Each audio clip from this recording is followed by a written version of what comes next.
அதெல்லாம் நிர்ணயிக்கப்படக்கூடியது. அந்த இடத்துல போய் நீ ஏதாவது பண்ணினா குட்டை கலங்கினா மாதிரி நம்மளுடைய மனம் கலங்கி போய் நம்மளை குழப்பத்தில் ஆழ்த்தும். அந்த சமயத்துல நம்முடைய அமைதி என்னும் ஓட்டுக்குள், ஆமை எப்படி ஒரு ஆபத்து வரும்போது ஓட்டுக்குள்ள மறையுதோ அதுபோல மனதை உன்னுடைய அமைதியில் செலுத்தினால், வெறும் சாட்சித்தன்மையோட அந்த பிரச்சனையை பார்த்தீங்கன்னா அந்த பிரச்சனையில எந்தவித பங்கும் நமக்கு இருக்காது. அந்த பிரச்சனை வந்த இடம் தெரியாம நம்மளை விட்டு போயிடும். இதுதாங்க வாழ்க்கையை வாழறதுக்கு வழி. நாம சில சமயங்கள்ல நம்மளால அதை செய்ய முடியல இதை செய்ய முடியலன்னு போட்டு நம்ம மனசு குழப்பன உடனே பயந்து நடுங்கிடுறோம் வாழ்க்கையை பார்த்து. இது ஒண்ணு. இன்னொரு விஷயம், இன்னொரு இடத்துலயும் அமைதியா இருக்கணும். என் மனைவி இருப்பா, என் மனைவிக்கும் எங்கள் அம்மாவுக்கும் ஏதாவது தகராறு வந்துடும்.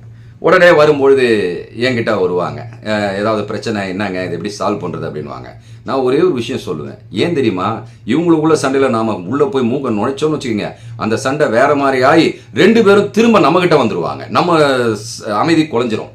அதனால் என்ன பண்ணணும் தெரியுமா, நீயும் 6 அறிவு படித்தவங்க, அவங்களும் 6 அறிவு படித்தவங்க, 2 பேருமே சமரசம் பண்ணி, நீங்கள் தான் சண்டை போட்டீங்க, உங்களுக்கு தான் என்ன பிரச்சனைன்னு தெரியும், எனக்கு தெரியும் நீங்கள் சமாதானம் ஆகிடுவீங்கன்னு சொல்லிட்டு நைஸாக ஒதுங்கிட்டு ஒரு காஃபி கொடு தலைவலிக்குதுன்னு ஒதுங்கி போயிடணும். அந்த இடத்துல போய் அம்மா பெரியவளா இவ பெரியவளா பார்த்தா 2 பேரோட ஈகோவும் நாம கிளறி விட்டு 2 பேரோட பார்வை, கோவ பார்வையும் நம்ம பேரில் விழுந்துரும். ஸோ கொஞ்ச நேரத்துக்குள்ள அவங்களே சமாதானமாகி வந்துடுவாங்க. எந்த பிரச்சனையுமே அதன் போக்கில் விட்டு விடுங்கள். புத்தர் சொல்வது போல் மரக்கட்டையை போல் இருங்கள், தண்ணீர் உங்களை எங்கே கொண்டு போய் சேர்க்க வேண்டுமோ அங்கே சேர்த்து விடும். வாழ்க்கை வாழ்வதற்கே அதை இனிமையா வாழ்வோம். அதை போட்டு குழப்பிக்கிட்டு நம்ம வாழ்க்கையை வீணடிச்சிட வேண்டாம்.